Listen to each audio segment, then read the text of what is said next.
Olá, estamos começando mais um informativo da DAB, hoje recebendo aqui em nossos estúdios o Laércio Munhoz, ele que é professor, coordenador da FAC, também despachante aduaneiro, árbitro de comércio internacional, e hoje vamos falar vários temas, entre eles mudanças, tecnologias, a nova adaptação do profissional a esse cenário. Muito obrigada, viu, Laércio, pela sua presença. Agradeço também pelo convite e espero ajudar aí a categoria nossa aí. Laércio, essa atualização, né, de uma forma geral, a digitalização, ela veio para ficar, né? Já é um novo cenário. Isso é inquestionável e pelo lado documental ficou muito mais fácil. Porque antes você tinha que pegar aquelas máquinas de escrever, digitar em 6 vias, alguns eram mais carbono, então hoje isso aí ficou bem mais fácil, né? Como é que se fala? Acelerou muito o processo. Por outro lado, né, acelerou o processo, porém, existem várias mudanças de legislação que vem acontecendo ao longo dos últimos anos. Como que o profissional ele tem lidado com isso no dia a dia? O despachante ele tem por obrigação o hábito de ler, porque todo dia, o café da manhã lá em casa eu estou tomando café, olhando o diário oficial para ver o que saiu. Às vezes tem alguma coisa que eu não tenho cliente daquele NCM, então não é tão importante. Mas quando eu vejo que já tem alguma coisa e eu já associo com algum cliente, eu já separo aquela informação para passar para ele e também saber lidar, né? O profissional, então, ele tem se atualizado, né, com essa nova situação. Ele tem que fazer isso, senão ele fica perdido. Você acredita que com a pandemia, né, alguns anos atrás a gente teve esse cenário de pandemia, você acredita que isso contribuiu para que essa digitalização fosse mais rápida? Teve a sua participação, porque já que não podia sair, né, fica em casa, né, aquela coisa errada, mas... e aí o despachante teve que buscar informação. Como ela vinha eletronicamente, então ficou até mais fácil, né? Mas a pandemia teve sim a contribuição dela, dá para negar. Bom, hoje o profissional que ele não se atualizar, ele acaba ficando para trás, né? Como que você vê essa valorização não só do conhecimento técnico, mas também das novas regras que estão em vigor?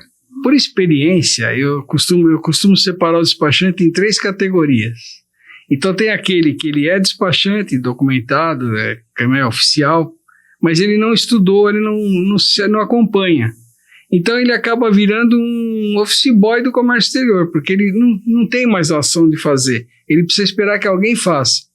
Depois tem aquele outro que não, ele acompanha, ele faz, mas ele só se limita a fazer declaração de importação ou declaração de exportação. E vai na alfândega, aqueles que ainda chamam o fiscal de chefe, né? Eu tenho ódio disso. E tem o despachante, vamos dizer, o plus, que é aquele que, além de se atualizar, ele procura fazer outras coisas, porque essa invasão como você bem disse, dos sistemas, ela tirou muita tarefa do despachante. Então, para você hoje vender só despacho, é muito pouco e o valor é baixo. Agora, tem outros produtos do comércio exterior que é fácil para o despachante fazer e dá muito mais renda para ele do que o próprio despacho. Por exemplo, assim, qual que seria hoje, né, um diferencial do profissional? Então vamos lá, prospecção de mercados, você fazer internacionalização, você pega aquele que nunca exportou e faz ele virar um exportador ou um importador, né? Procura mercadoria, procura cliente, procura fornecedor. Então esse lado hoje não tem. Faz estudos de classificação fiscal para o cliente, faz o inventário na fábrica dele e corrige as classificações fiscais, né? Laércio, hoje você acredita, né, que o importador ele acaba vendo o despachante aduaneiro como um investimento ou como um gasto? Você nessa visão? Infelizmente como um gasto. Ele não dá o valor devido. Isso é uma coisa que me incomoda e acho que a todos os despachantes. Por quê? Porque o despachante ele nasceu de uma profissão que não foi algo de uma escola, que nem um médico. O médico é fruto de uma escola, o advogado é fruto de uma... O despachante era uma pessoa bastante articulada, antigamente, que tinha uma oratória boa e conseguia conversar com a fiscalização. Aí, com o tempo, foi se criando essa profissão, mas os primeiros não tinham nenhuma formação, era basicamente a experiência de estar fazendo. Então, isso não deu, assim, à categoria gabarito, uma forma de ser visto, né? É algo como, esse cara quer me enrolar, né? Parece sempre assim o cliente com a gente. E até a ADAB tem trabalhado nessa questão, não somente de preparar os profissionais despachantes aduaneiros com as últimas atualizações, né, do mercado, para que esse profissional esteja preparado para esse novo cenário, como também o cliente hoje ele pode ver o despachante como um parceiro estratégico, até para evitar riscos, né, multas. Tudo isso. Como que você vê essa questão? Então, a ADAB, eu parabenizo de coração a ADAB, porque a ADAB fez o quê? Ela esmiuçou as legislações e hoje nós temos, inclusive via WhatsApp, separado por tema. Então, o despachante hoje não precisa nem fazer aquilo que eu fazia, até eu estou usando esse sistema, pegar o diário oficial e ficar procurando e tal. Hoje você tem lá um grupo que é ex-tarifário, um grupo que é Ministério da Agricultura. Então, dependendo do teu problema, você já vai direto. E essa troca de informações que a ADAB instituiu, nunca nós tivemos isso. Sou despachante há mais de 40 anos. Nós não temos isso aí. Isso aí a ADAB trouxe, foi uma novidade no mercado, essa aproximação do entendimento da legislação com o nosso dia a dia, né? E como que começou a sua história da parceria com a ADAB? Você me falou que já tem 40 anos aí de despacho aduaneiro, né? Como que você entrou nesse meio? Então, vamos lá, conheci o Walter, né, que é uma pessoa maravilhosa, pessoa que tem um nome ilibado na área, e eu, como estava insatisfeito com o que eu tinha, né, com os sindicatos que existem, aí um dia o Walter falou para mim, olha, eu vou montar uma entidade para defender nós, né, porque não tem quem nos defenda, Sim. Não tem. Agora tem, mas não tinha. Aí foi o Walter, eu me interesso, isso eu quero ajudar. Aí o Walter me convidou, hoje eu sou delegado por São Paulo, e eu tenho o maior prazer, tenho mesmo. Isso é uma coisa que eu falo, é mais fácil eu dizer para alguém que eu sou delegado da ADAB por São Paulo do que professor ou do que árbitro. E hoje, como que você enxerga, né, o futuro da profissão do despachante aduaneiro? Você acha que é uma profissão que ela tem uma carreira, assim, uma prospecção de sucesso? Tem, só que o despachante precisa mudar os seus hábitos. Primeiro, quando você é abordado por um cliente, ele chega para você e fala assim, você faz despacho aduaneiro? Quando perguntam isso para mim, eu digo não. Aí o cara diz, você não é despachante? Eu falo, você precisa só do despacho? Você não precisa da parte de cotação, planilha de custo, classificação fiscal, depois acompanhar o embarque, buscar a economia no frete, isso você não precisa, você precisa só do despacho. Não, eu preciso tudo. Então você não quer um despachante, você quer alguém que vai fazer o seu comércio exterior. Uhum. Entendeu? E a gente precisa mudar essa abordagem, que é para ele ver que não é aquilo que ele está pensando, só fiz o despacho e pronto. Não, a gente acaba fazendo todo o processo normalmente, né? Até para a gente poder aumentar, né, essa visibilidade e ampliar, né, a forma de pensar do despachante, eu até queria tocar nesse assunto com você. Hoje, como que é a rotina do despachante aduaneiro? Assim, o que deveria acontecer? Então, por exemplo, um planejamento diário, né, atualização constante no sistema, o relacionamento do cliente, como que deveria ser no dia a dia? Ele tem que ser para ser um bom despachante, eu diria, na minha visão, teria que ser um bom cara de follow-up. Então, primeiro, teu cliente de qual segmento? É de alimentos, é de indústria.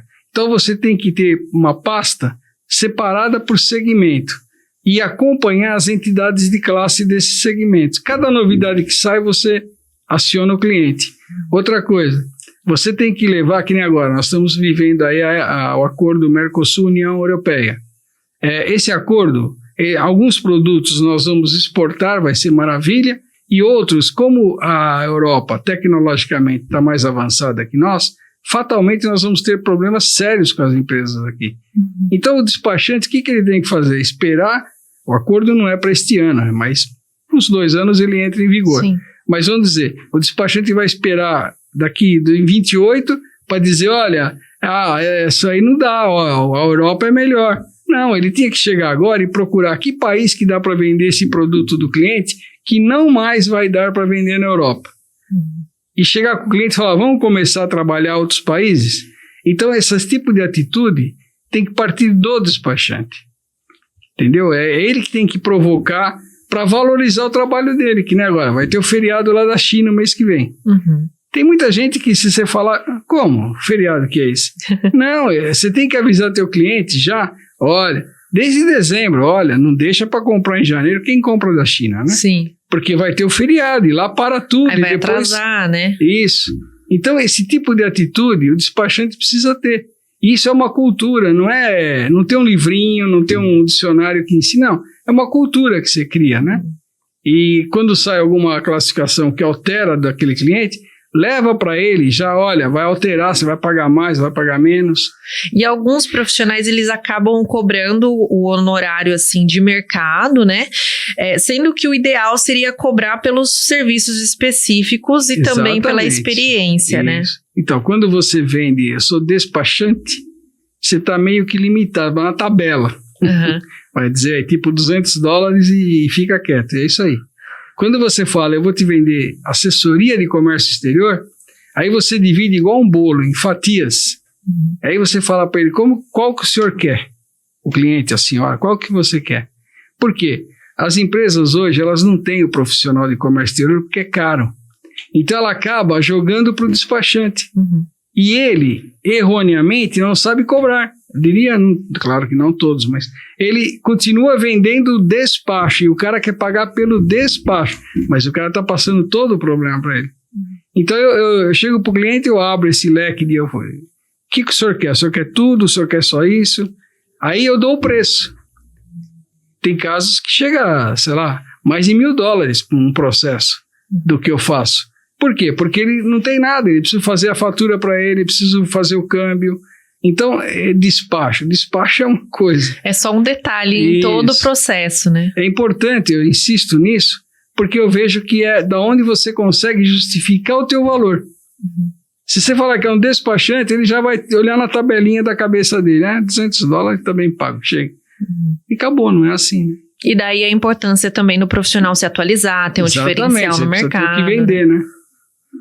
Laércio, falando um pouquinho sobre mercado, atualização, você também é professor, né, coordenador da FAC, que inclusive, né, a DAB tem uma parceria interessante, agora vocês estão com um diferencial também nas bolsas de estudo, Sim, né? Nós estamos...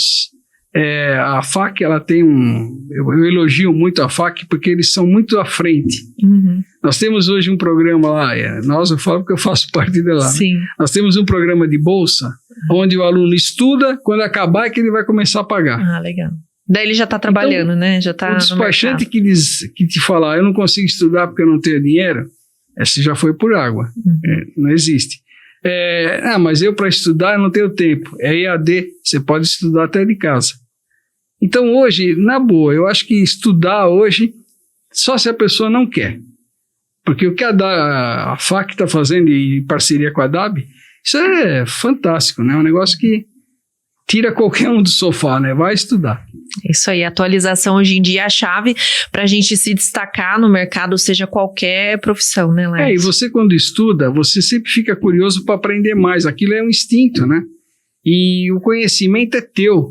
Se você trabalha numa empresa, quando você sai, você leva ele, é teu, não é da empresa. Então, por isso que eu gosto dos estudos, porque eu acho que o estudo é bacana porque ele faz você crescer. Sim. Você também está fazendo a empresa crescer. Ótimo, tudo bem, mas é você.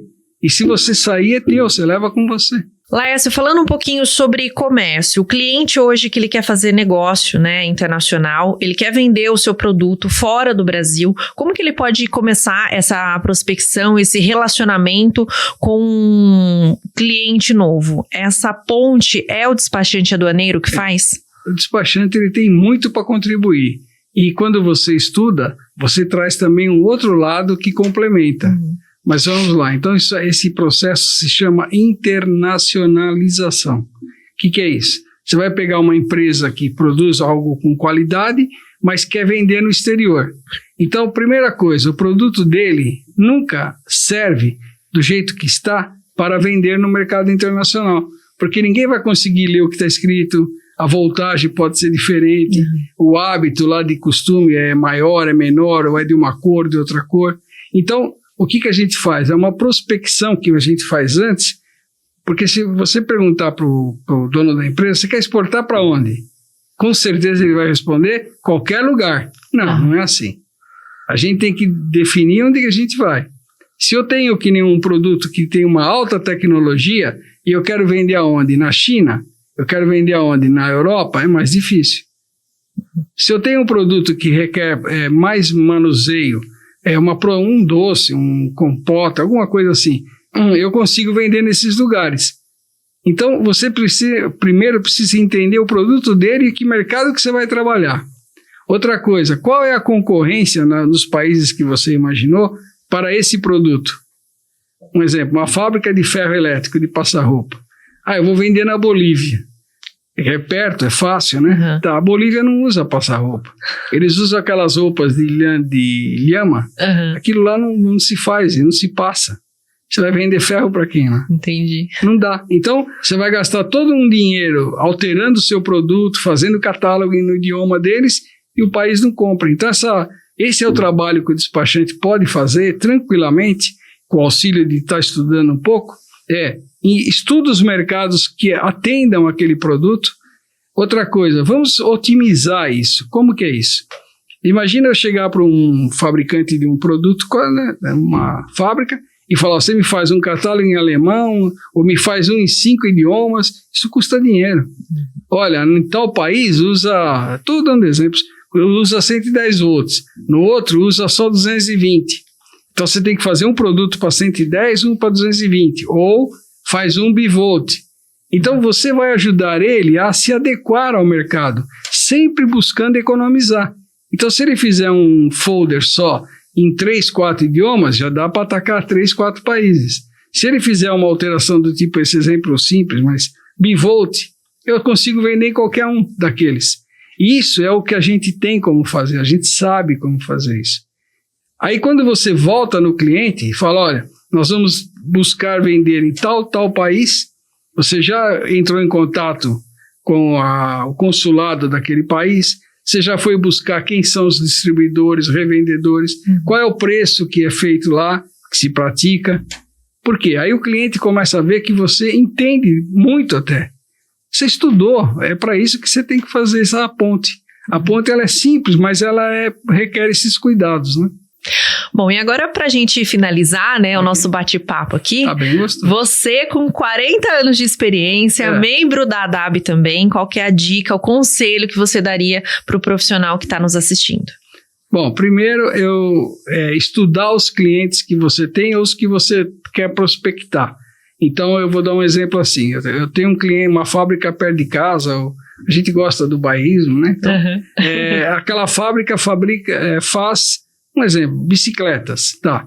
O que ele pode precisar? Ele pode precisar pneu, ele pode precisar rolamento, ele pode precisar cano. Então vamos ver se o pneu é mais barato trazendo da China, se não é, o aço. Quer dizer, quando eu for lá para visitá-lo, eu tenho bastante argumentos para ele.